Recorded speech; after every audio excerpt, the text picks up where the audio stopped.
we will be ready to go. Well, there we go. All right. We're at the top, as I said, of page 86, chapter 1, section 1.9, the last section in the chapter that we're going to cover. And already there's been a request to postpone the test until sometime next week, but preferably Tuesday. But we'll see. Let me get some of this writing off the screen.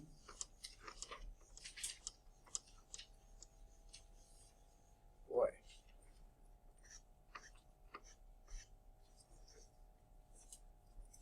All right. Any questions on anything we've done up till now? Okay. If not,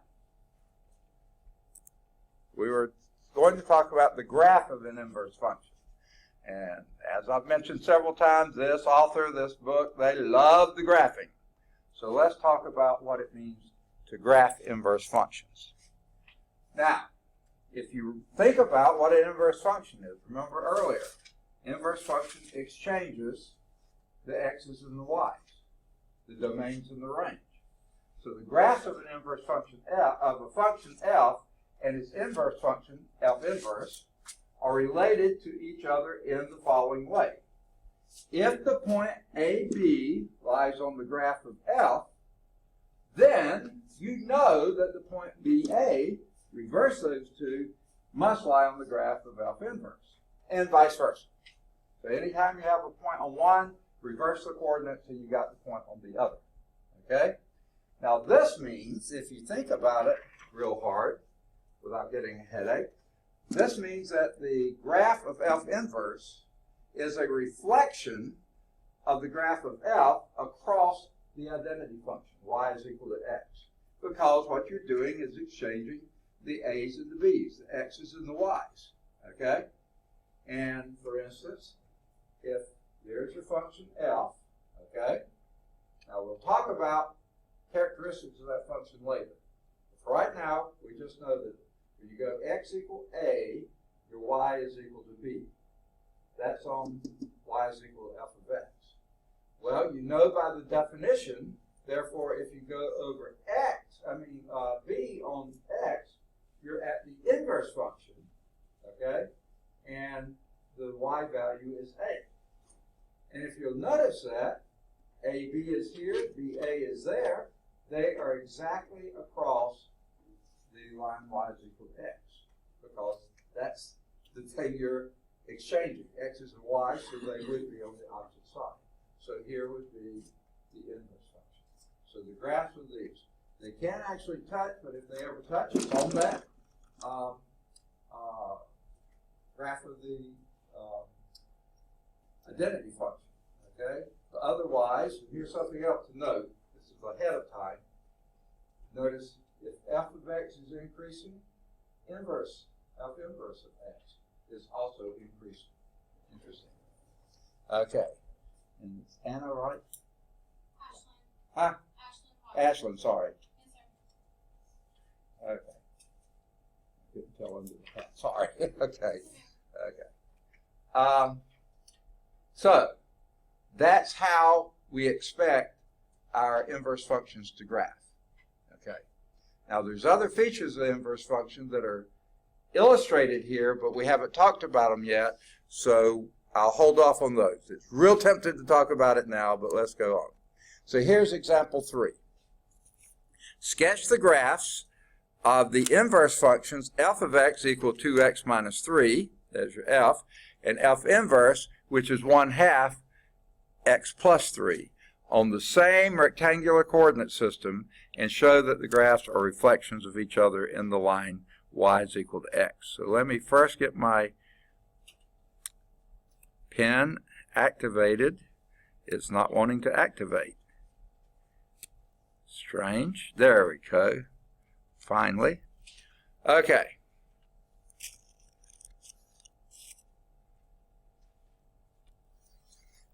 All right, there's our xy axis. Okay, let me tick off a few points here. 1, 2, 3, 4, 5, 6, 7, 8, 9. That'll be more than enough. -1, -2, -3, -4, -5, -6, -7, -9, +1, 2, 3, 4, 5. Could keep going up. -1, 2, 3, 4. Could keep going down a little bit. Okay? Let's first graph F. You want to stay in this dark color here? How would I graph that? How would you graph that?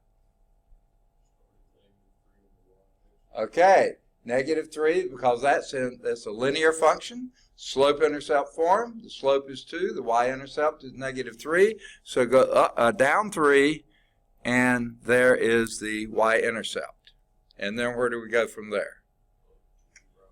Up 2, right 1, up 2, right 1, up 2, right 1, up 2, right 1. And you could also have gone, I can't really go down 2 because I don't have room for it. So there is your linear function. Slope of 2, y-intercept supposedly at y equal -3. Now, how do we plot the second one?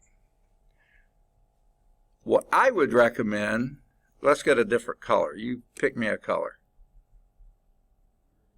Green, light or dark? Dark. Okay, let's go with dark green. So we're going to do this, and what I would do, I think, is distribute that 1/2 inside. 1/2 x plus 3/2. Now it's sort of a pain in the neck because what do those represent?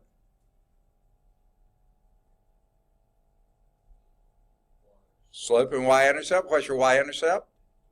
3/2. That's positive, so that would be 1.5. That would be right there. Okay? 3/2, 1.5.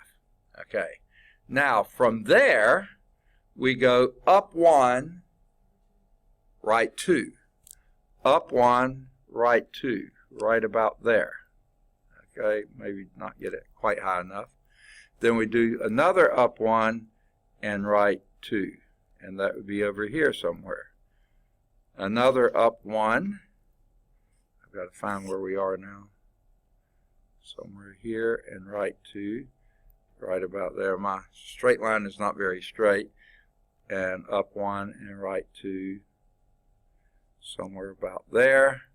And I'm guessing there. And down 1 and left 2 right there. Down 1 and left 2 right there. Somewhere there. And here we have Alexis and Allison.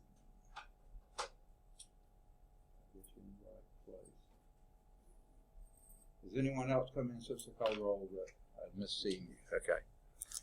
All right. And we'll do another down 1 and left 2. Down 1 and left 2. Somewhere about there and somewhere down here. So this is going to be the second straight line. Okay? Now, that we've now sketched the graph of the f of x and its inverse, f inverse of x, on the same rectangular coordinate, show that it's a graph of the reflections of each other in the line y is equal to x. Now, they've been drawing those in red, so I'm going to put that in red. That goes through 0, 0, 1, 1, 2, 2, 3, 3, 4, 4, somewhere here, 5, 5. Yeah, in other words, this is not a very straight line, but you get the general idea, and it continues down this way as well. There's the line y is equal to x. That line, okay? And you see that sure enough, they reflect across there. Here's where they cross on that line, and then any point here is going to be, this would be point 2, 1. So you would expect 1, 2 to be on this. And sure enough, that looks like it could be.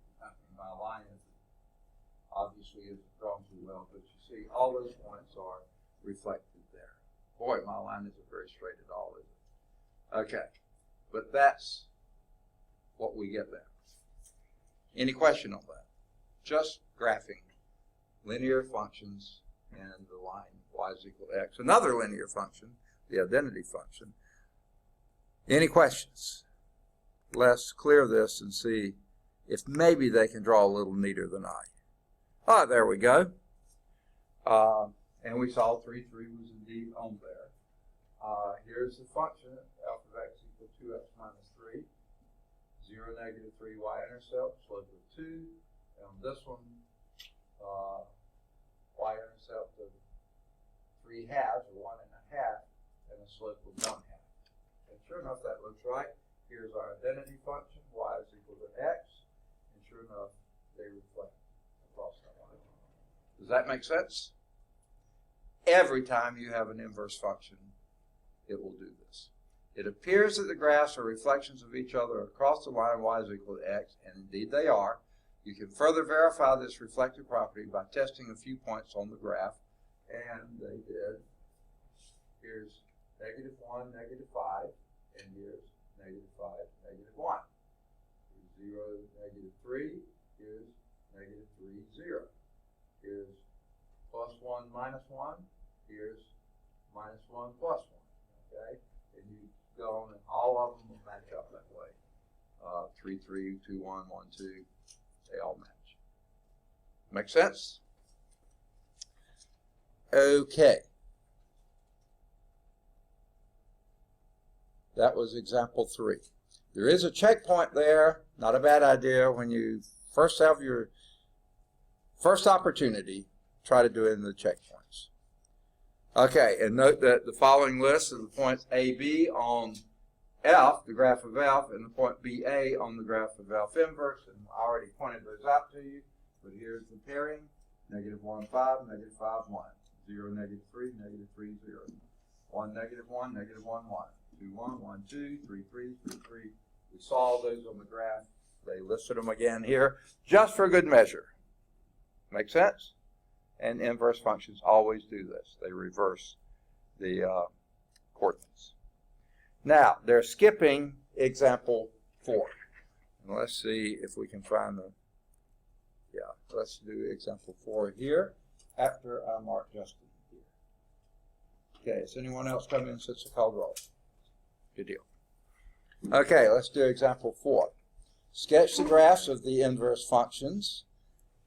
Okay, whoa, that's right, I remember now. I had left off with red.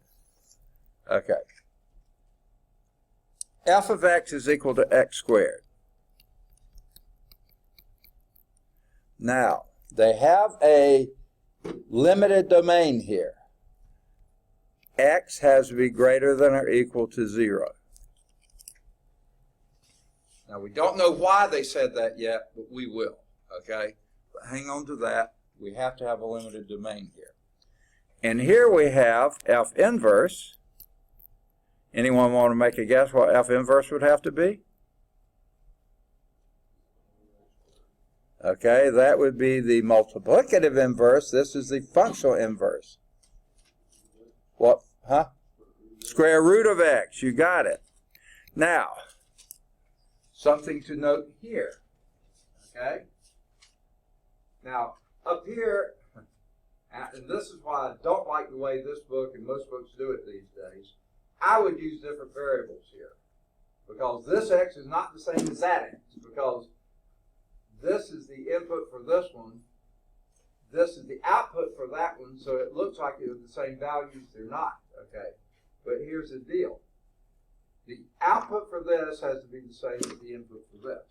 The output for this is this function. What do you notice about that? It's a radical, and what radical is it? Okay, square root, and what? Which one? Usually when we do square roots, we do plus or minus. This is only plus. So the output here is always positive. That's one reason the input here has to always be positive. Okay? Gotta be. So that's a little bit there. We're going to get to it later. Now, what also do you notice? The input of this one,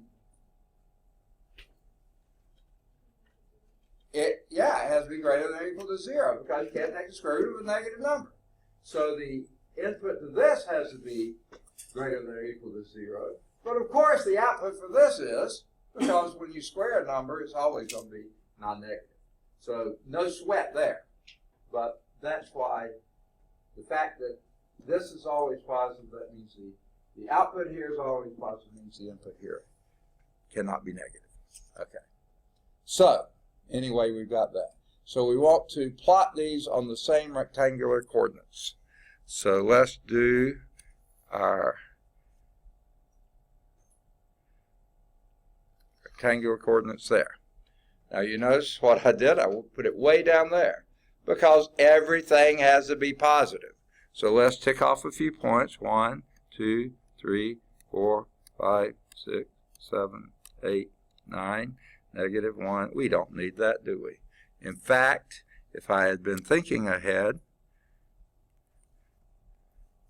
I would have drawn this way over here somewhere, right? Because you don't need any negative numbers for x or for y, so just have first quadrant here. Okay, I don't need this much, but 1, 2, 3, 4. Okay, we'll go up 1, 2, 4, 5, 6, 7, 8, 10, 11, 12, 13, 14. Okay, I can't go much higher. Okay. Let's plot this one. Whoa. Let's plot this one in our dark color here. How do I plot f of x equal x squared? Give me some points. 1 what? 1, 1. 2, 4. Okay. 5, 6, 7, 8, 9. Somewhere about there. 1, 2, 3, 4, 5, 6, 8, 9, 10, 11, 12, 13, 14. I can't get to 16, and you left out the easy one, 0, 0. So it does something like this. Okay? Make sense? Half a parabola. Only half because we're only letting x be greater than or equal to 0. Not plotting any over here. Question or just, okay, all right. Now, how do I plot the next one? What color you want that one? Say again?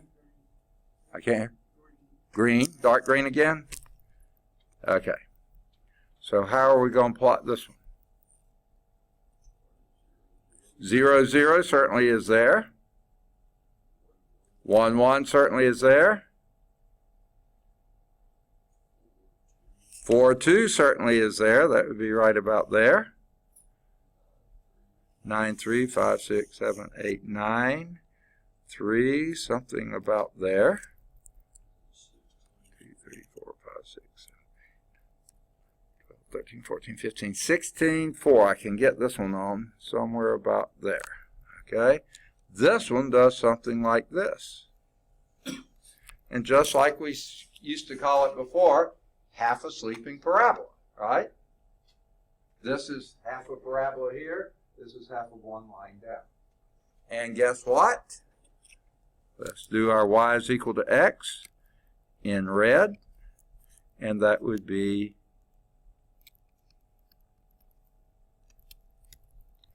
right through there. Y equal x. Okay? And sure enough, we have the same deal. And just noticing before, this function is increasing, that function is increasing. Increasing at different rates? Yeah, but they're still increasing.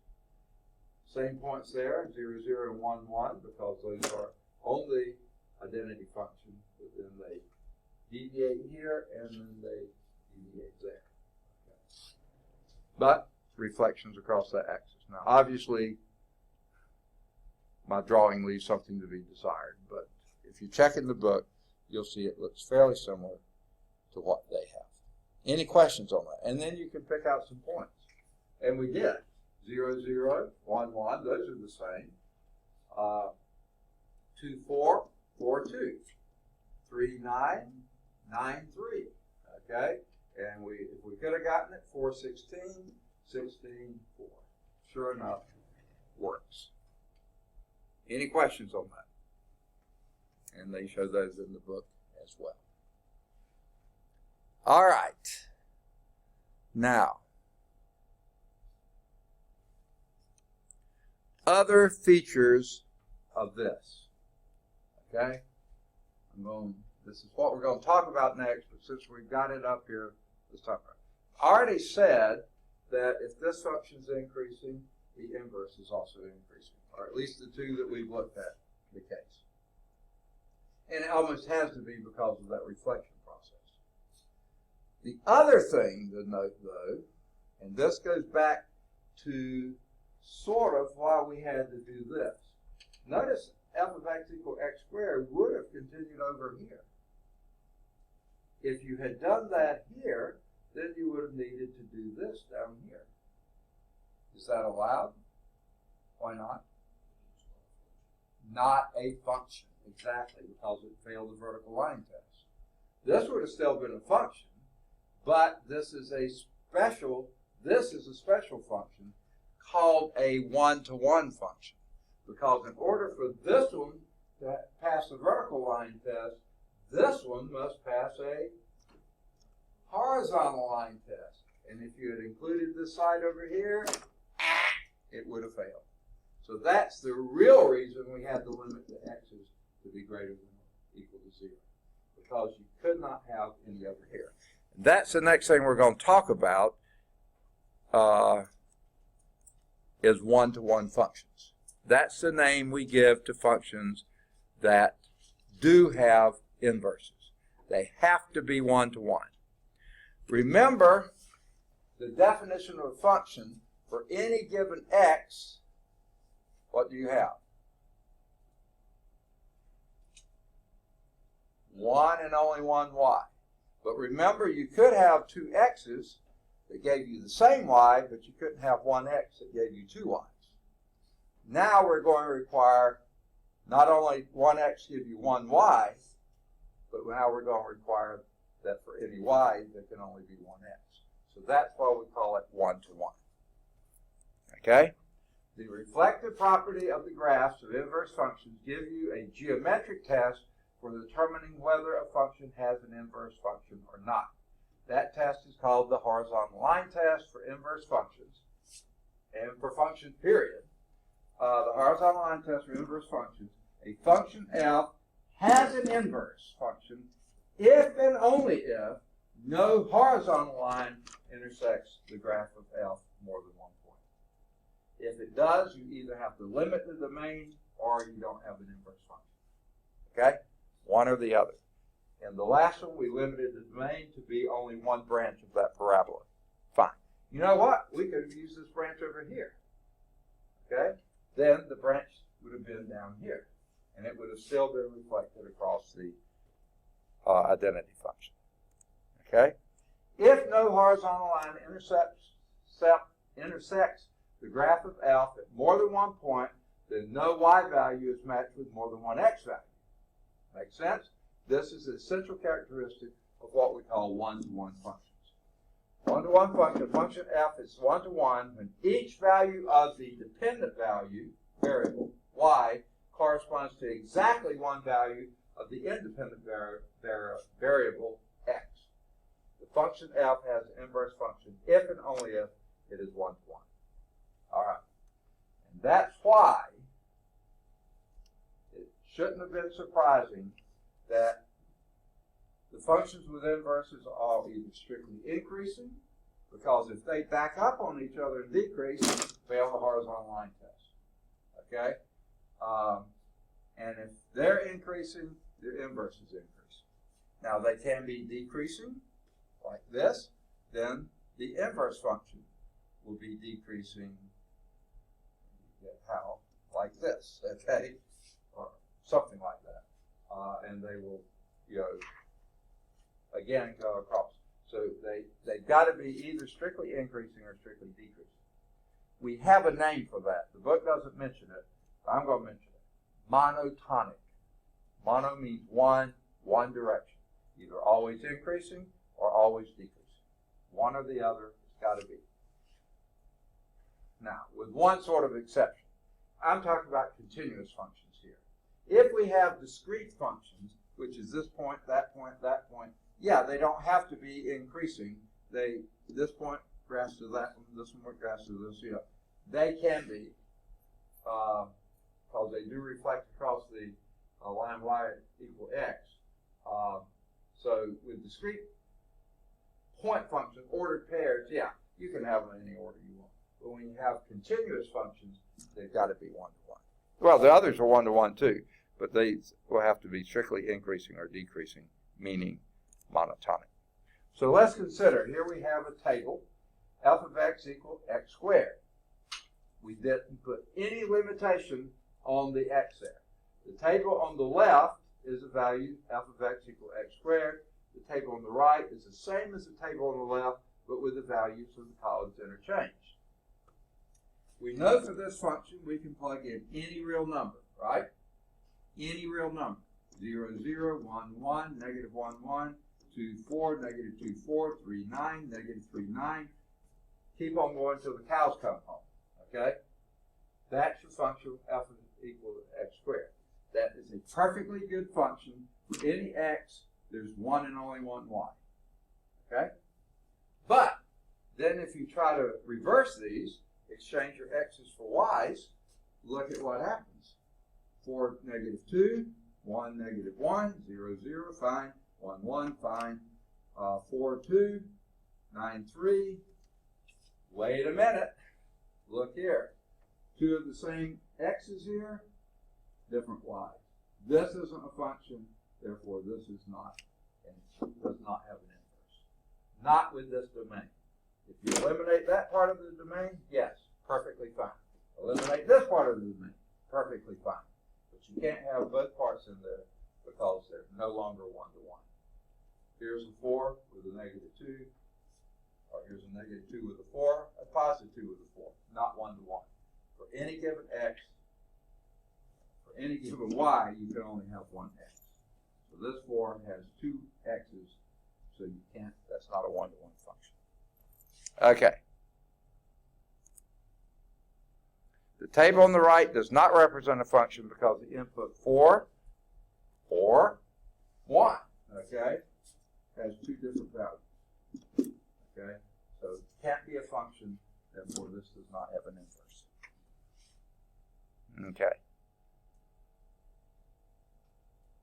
So f of x equal x squared is not one-to-one if you allow all real numbers to be the domain. If you limit the domain to be from 0 to positive infinity, no sweat. From negative infinity to 0, no sweat. Those are one-to-one functions, but not all real numbers. Make sense? Okay. So here's example 5. Now they're doing way too much for you. They drew it and everything for you. Here's your function, f of x equal x cubed minus 1. Now that's your good old cubic function, which would have gone through the center here, but you dropped it by 1, the vertical shift downward by 1, so now it's going through like that. Question, is that a one-to-one function? Say again? Yes, it is. All the horizontal lines intersect only once. Even this one only intersects once. Okay? The other thing is strictly increasing. Now here, it acts like it's going to be constant there, but it never is. It's always slightly increasing. So it's always increasing. That's a one-to-one function. Okay? Because no horizontal line intersects the graph of f more than one point, f is a one-to-one function, does have an inverse. Okay? If it's not one-to-one, it does not have an inverse function. Now, can we plot those inverse values? We can do a few. What color you want? Green again? Okay. Here we know this point is 0, -1, so -1, 0 is on the inverse, right? Here we see that 1, 0 is here, so 0, 1 must be here, okay? Here we have -1, -2 here, so -2, -1 must be here, okay? Now, if we could go any higher, which is going to be pretty tough, if we went here, that would be 2, 8, by the way, right? No, 2, 7, because 2 cubed is 8, minus 1 is 7. So that would make 7, 2 here, okay? So it's way out there. So this is going to be a little tough for me. I never can plot these well. Something like that. And sure enough, you didn't have to do this. The book didn't require it. But here is your, whoops, it's supposed to be red.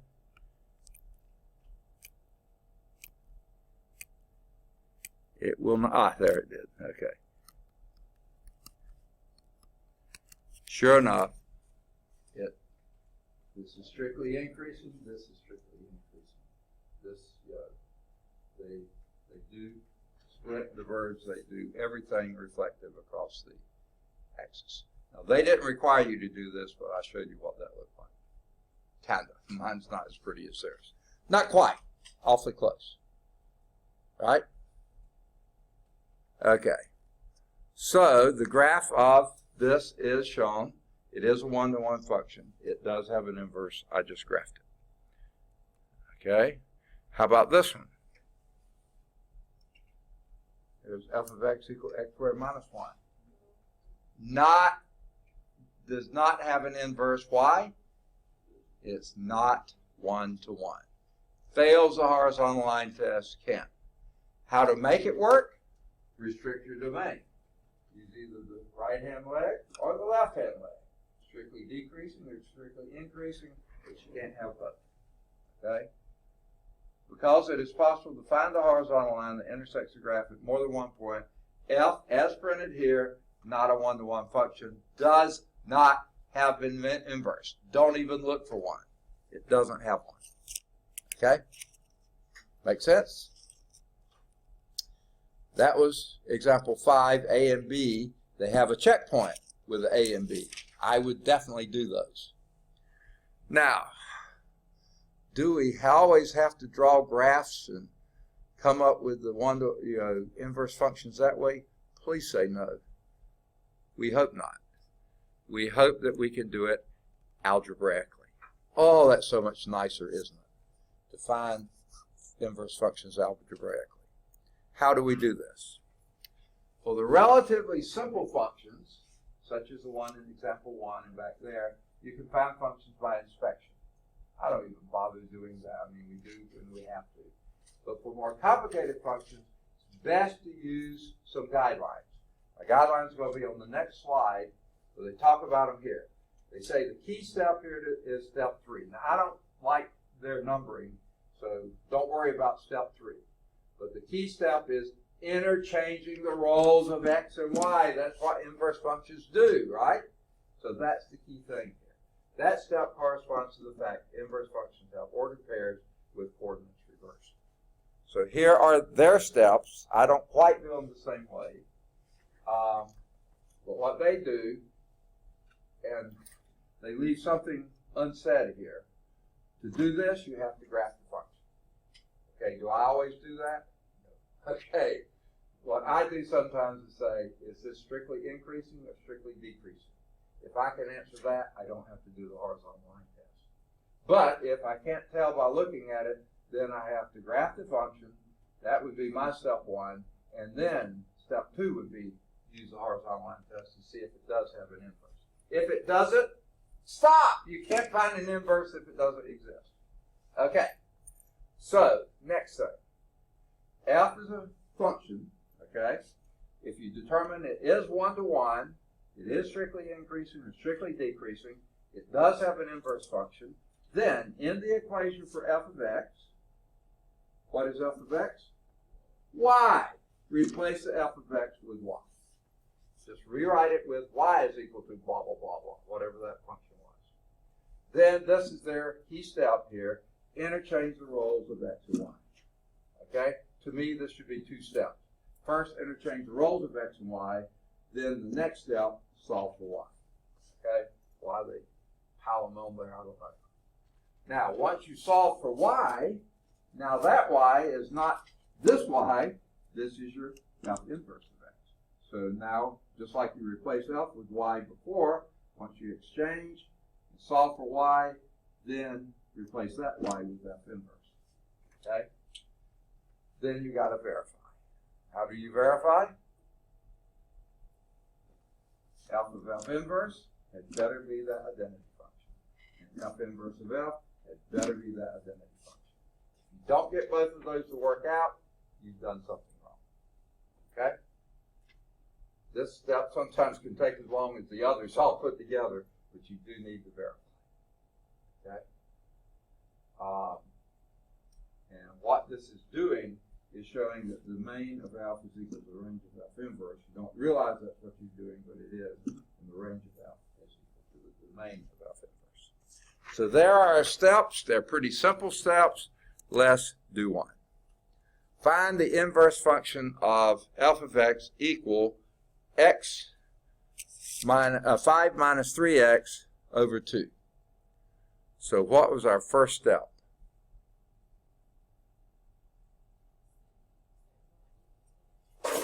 Okay, that's the second step. First step, you have to make sure this is a one-to-one function. In other words, it's got to have an inverse before you try to find the inverse. Now, what I would do here, I don't know if you like doing it, but here's what I would do. Let me go back to my dark color here. Okay, I would write this as 5 halves minus 3 halves x. Isn't that true? Put 5 over 2 minus 3x over 2. Okay? Now, if you wanted to, you could rewrite that as minus 3 halves x plus 5 halves. You don't have to, but doing that. What I'm doing is trying to keep from graphing. Okay? It's sort of a pain in the neck. What kind of function is that? A linear function. With what slope? Negative 3 halves. Straight line, negative 3 halves slope, strictly decreasing. Passes the horizontal line test without graphing it. Okay? You can graph it if you want to, fine, do it. But writing it this way shows me, tells me that is a one-to-one function. Straight line going down, it can't come back up on itself. It can't fail the horizontal line test anywhere. So that's what I do first. They graph it, I think through it if I can. Okay? Some of them you almost have to graph, but this one I'm perfectly happy with that. Okay, now what's your second step? Yeah, we make the f of x y. Y is equal to 5 minus 3x over 2. Okay? Now what? This is their big step 3.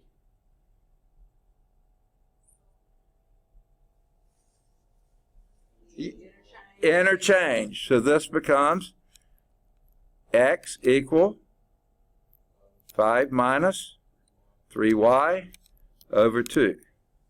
Now, their second part of step 3, which I think should be a separate step, is what?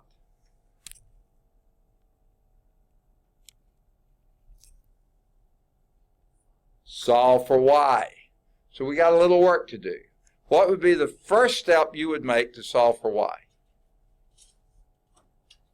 Second, multiply both sides of the equation by 2. Okay? Wipes out the 2 here and gives you a 2x there. So now we have 2x is equal to 5 minus 3y. Again, you're wanting to solve for y. What would you do next? Subtract 5 from both sides. Sounds like a winner to me. Okay, so now we have 2x minus 5 is equal to minus 3y. Still wanting to solve for y, what do we do next? divide by negative 3. So I'm going to divide each of these by negative 3. And that gives me, negative 3's go out there, y is equal to negative 2/3 x plus 5/3. That, I contend, is your inverse function. So what's the next step? Rewrite it as f inverse of x is equal to minus 2/3 x plus 5/3.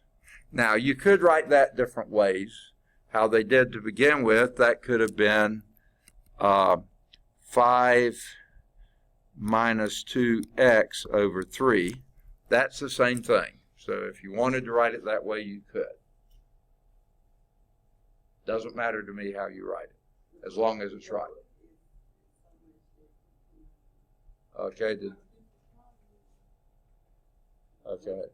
This is example 6. Oh, man. How did I botch that up? Oh, it's a different example. Okay. We've done the one on this PowerPoint. We'll come back and do the one in the book. Sorry about that. Okay. Do you want to do the last step and verify these are inverses? Okay. Which form do you want to use? This form or that form? I don't care. Not much. Huh? This form here? Okay, we can do that. Okay, so what we have to do is check to see what f of f inverse is. And how do we start that? Plug in that minus 2/3 x plus 5/3. Okay? Now, f operating on that does what? Everywhere you see an x here, you plug in this in its place. So that's going to be a 5 minus 3 times, now I'm wishing we would have done the other form, okay? Can we go back to it?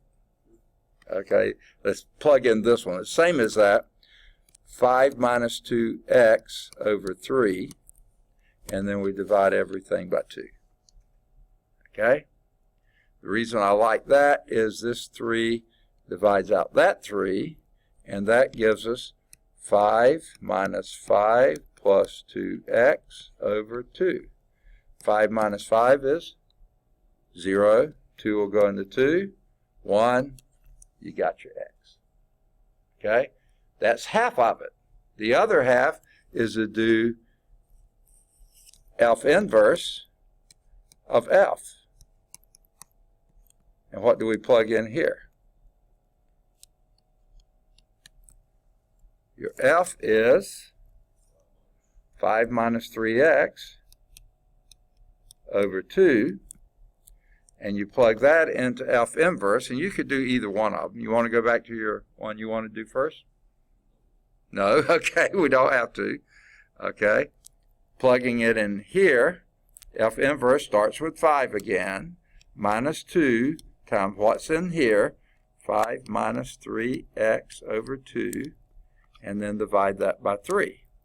Well, here the 2's go out, and that gives you 5 minus 5 plus 3x over 3.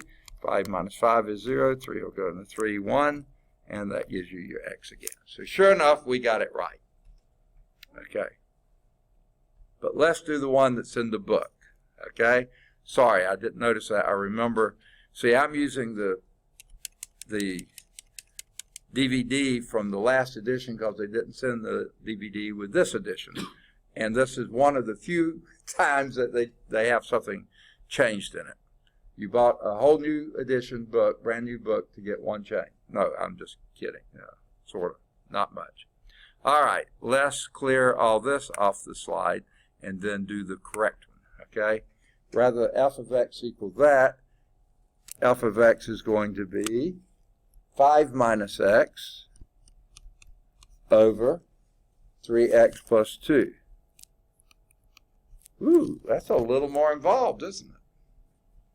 Now, this one is not nearly as easy to look at and say, yeah, that's a one-to-one function. So unfortunately, we're going to have to graph this one, or at least start the graphing of it. Okay. Now, I kind of don't like this because we haven't done rational functions yet, and that's what this is, a rational function. But we can do it. First thing, tell me, what can x not be? What is your only limitation in that problem? Second, x can be negative, no problem there. See, on this one, we didn't have a problem because all you had in your denominator was a 2.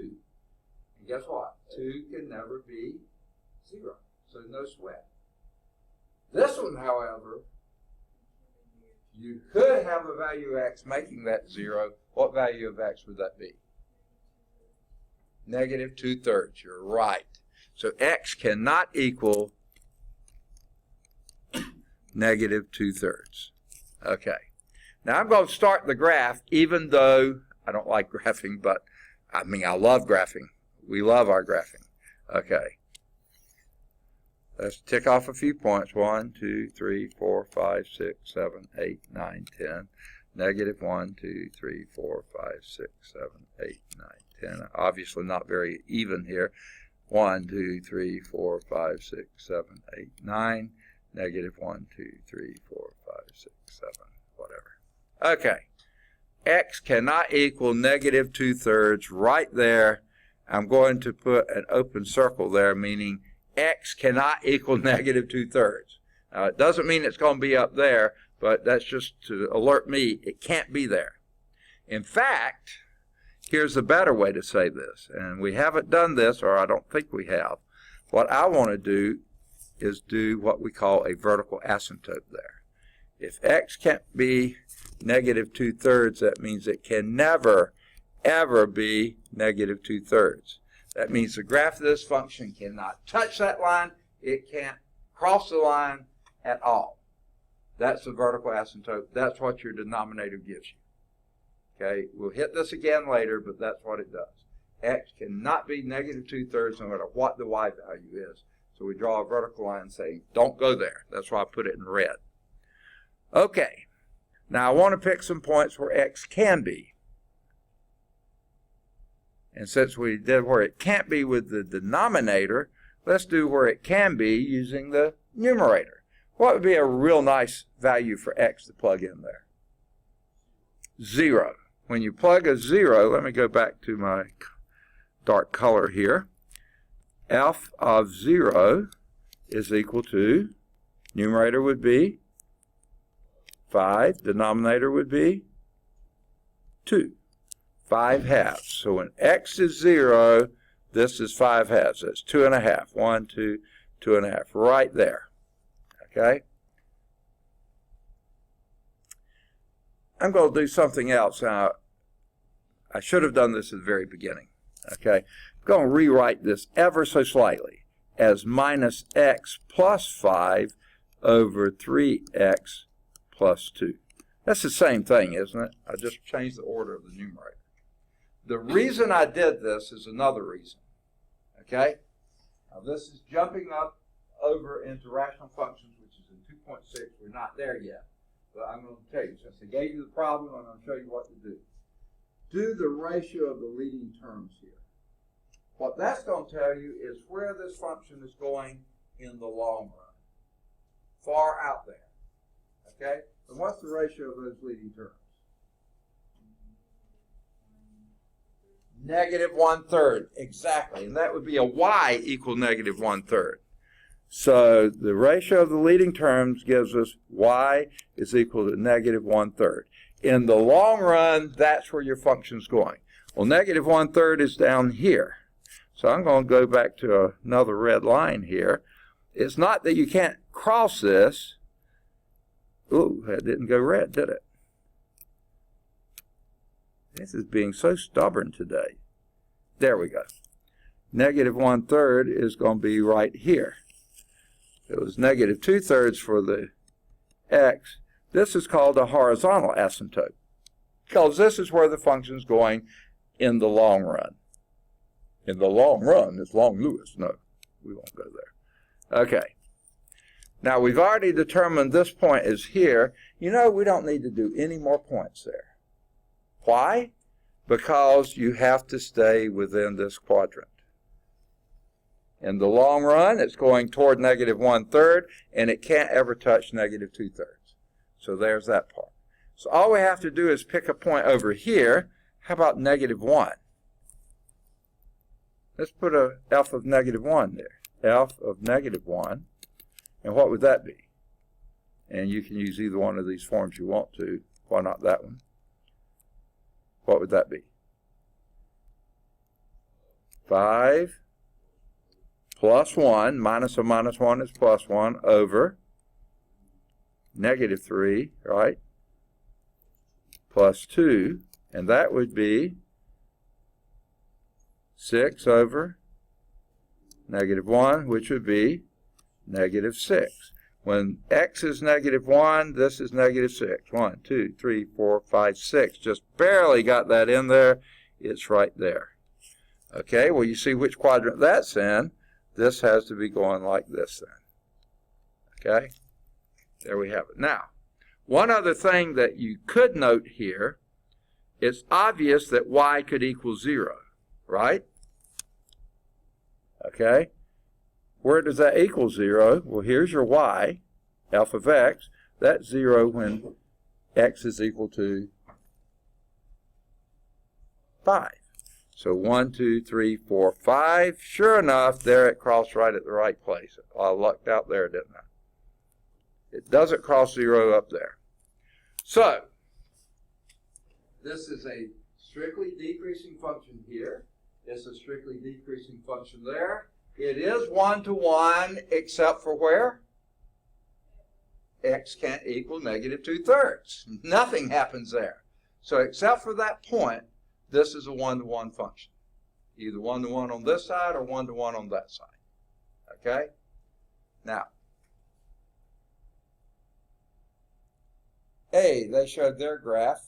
Theirs is almost as pretty as ours, isn't it? Okay? So, passes the horizontal line test.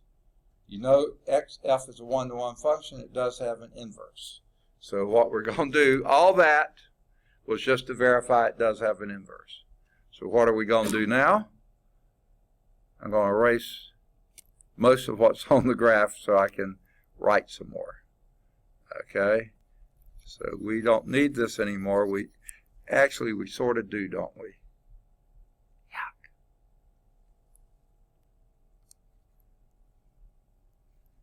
I'm sorry I erased that much because we will come back. I don't know if we're going to come back and do it or not. Let's just keep this part.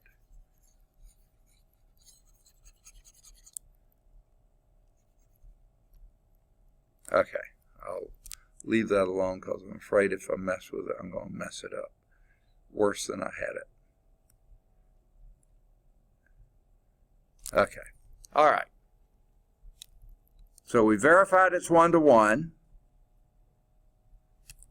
What do we do now? Find the inverse algebraically. What's our next step? We verified it's 1-to-1. Does have an inverse. Where do we go from here?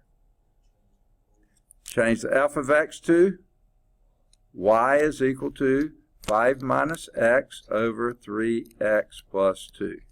Very good. Next, exchange the x and y. That becomes x equal 5 minus y over 3y plus 2. Next, solve for y. What would be your first step to solve for y?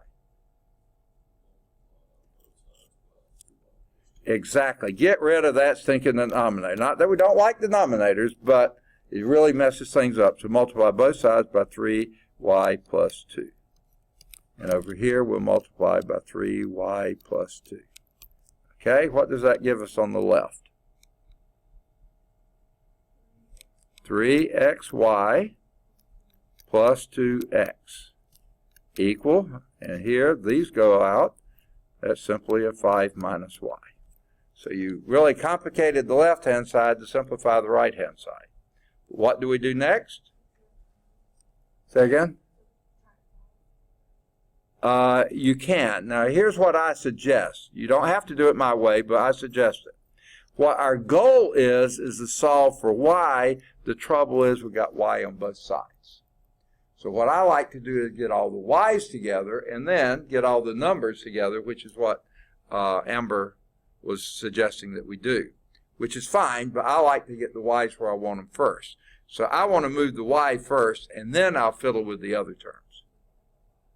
Yes. Do it again. Say again. Not yet. That would get you back in the denominators. I don't want to do that. That messes things up. Let's add y to both sides. Get the y's on this side, and at the same time, see, this is why I want to do it the other way, subtract 2x from both sides. Now, it would have worked fine to do the way Amber said, but then we would wind up with the minuses and stuff. I like to get the y's into place and deal with that. Okay, now this is sort of messy, so keep it straight. What we have left here, I'm going to come up here, is 3xy plus y, and these added to 0, and these added to 0. So on the right-hand side, what I have left is 5 minus 2x. Okay? Now what? Remember what our goal is? Solve for y. So what might we do?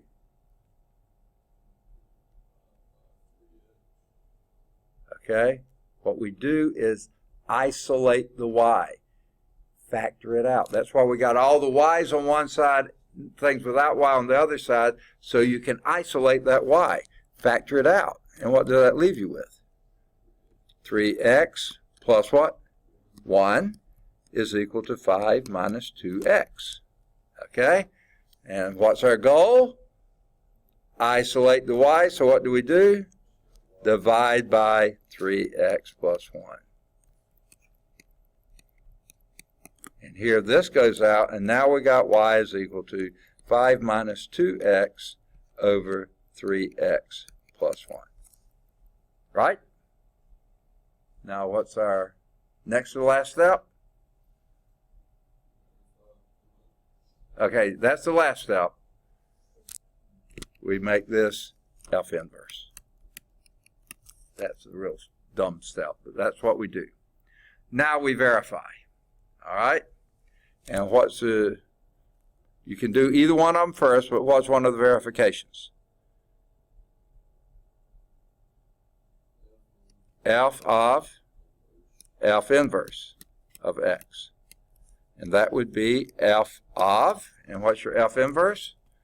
5 minus 2x over 3x plus 1. And you operate on that with the F function. And the F function is this one right here. And it starts with 5 minus, what's in parentheses, 5 minus 2x over 3x plus 1, right? Divided by 3 times what's in parentheses, 5 minus 2x over 3x plus 1 plus 2, right? You're plugging in this. You're plugging in this thing right here where your x is here and here. Got it? Boy, what a mess.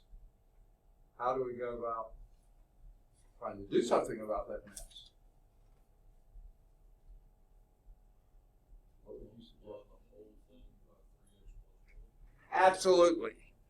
When you have what they call compound or complex fractions like this, complicated fractions, clear denominators if possible.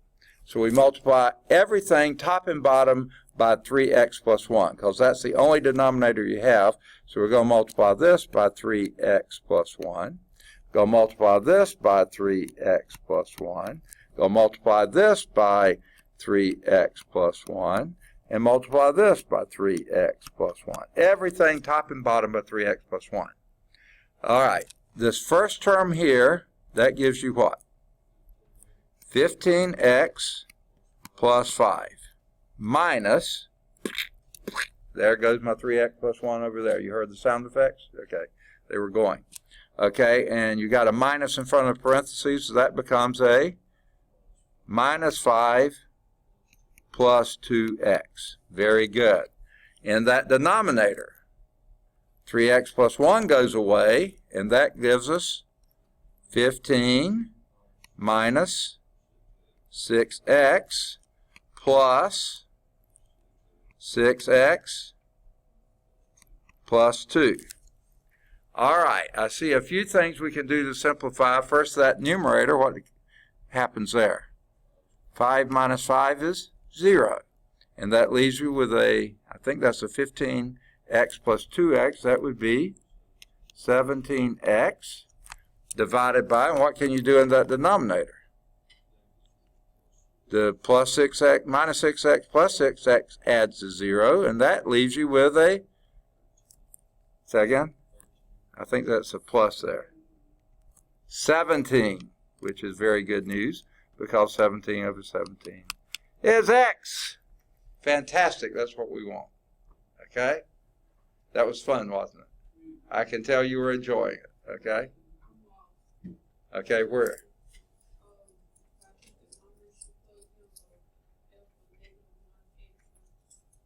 Here? Okay. What you're doing to verify that this is true, you do f of f inverse. Okay. Well, f inverse is this thing here.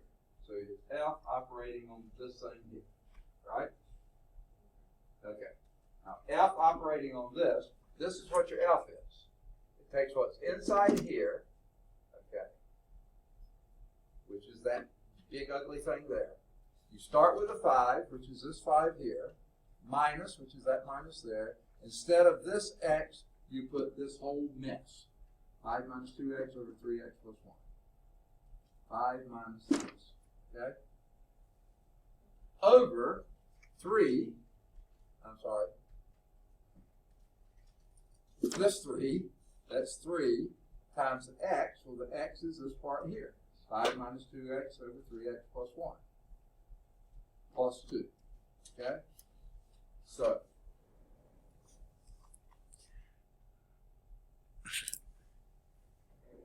for right now, sort of ignore this and that and this and that. Okay?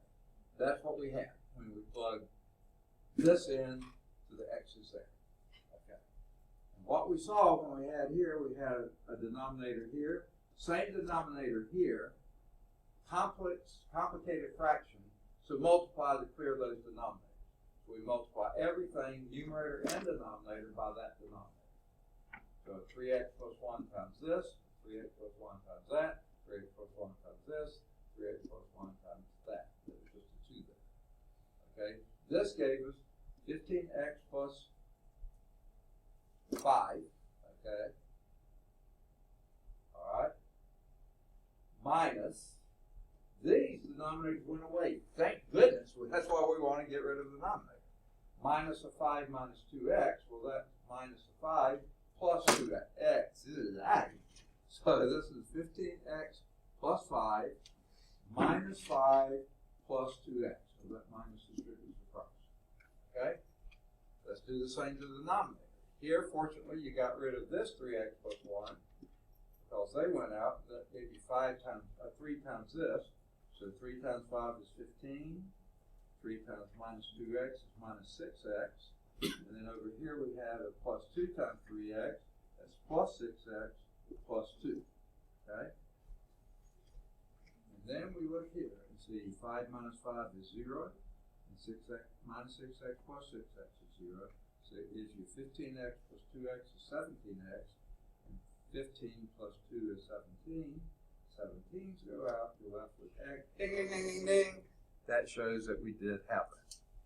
Now what we haven't done is f inverse of f, which is going to be a lot of fun too, isn't it? Yes, but we don't have time. So why don't you go home or go to the library or go to another classroom or something. What's that? About 15 of them. Not just like, no, you may have one or two. Oh, okay. Yeah. Okay. But you will have something that looks similar to this. This is like I said, I really didn't like it. They introduced you to rational expressions when we haven't done rational expressions. So I probably won't give you one that's this complicated. But I do get the things out of the test bank, and the people who write the test bank are the same ones who write the book. So I can't guarantee there won't be one. It won't be like this one, but there will be things that you do have to do a little bit of work on. I'll put it that way. All right, so why don't you wrap up doing F inverse of F. See if you get an X. If you don't, bring that as a question next time, okay? And we will go from there. There is a checkpoint at the bottom, so after you've done F inverse of F, also do your checkpoint. It's another problem similar to this, and we'll begin next time at the top of page 1.now, and you got your wish, didn't you? Okay.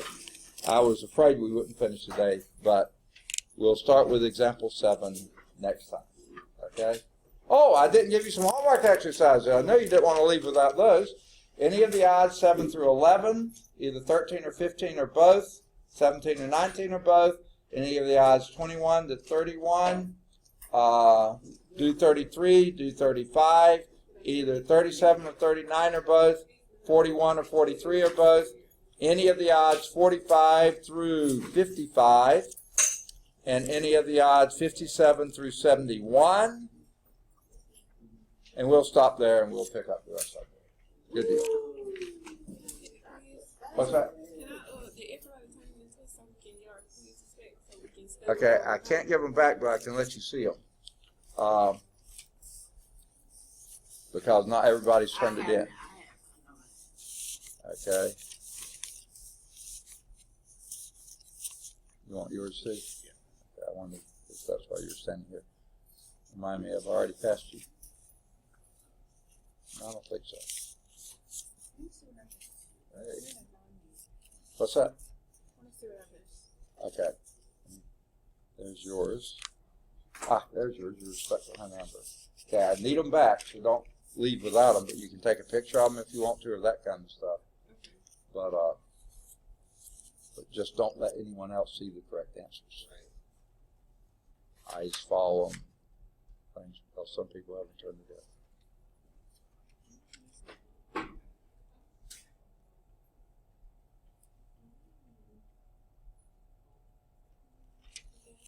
Okay. All righty. Okay, alphabetical order. That was fantastic. Good. We'll see you Thursday, and we'll have the test next Tuesday. Yes, ma'am. Oh, sure. I thought you wanted a picture of me. No, I'm just kidding. I knew you didn't want that. Okay. There you go.